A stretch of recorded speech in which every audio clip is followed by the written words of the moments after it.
Bu Qala kəndində bütün qapılarda 2 dənə taqqılban olardı. Taqqılbanın deməli birin vuranda böyüdü, birin vuranda biraz gür səs çıxardırdı.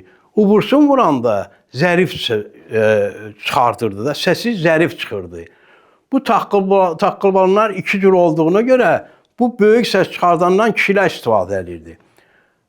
Taqqılbanı vuranda evdə evin yiyəsi ya kişi, ya qadın olardı. Gördü ki, böyük səs gəlir. Bilirdi ki, bu kişidir qapının arxasında.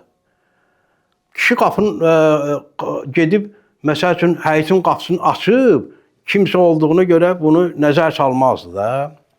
Bilirdi ki, məsəl üçün, zərif səs gələndə bu qadına məxsusdur. Qapının dalında zəng vuran, məsəl üçün, taqqılbanı döyən qadındır.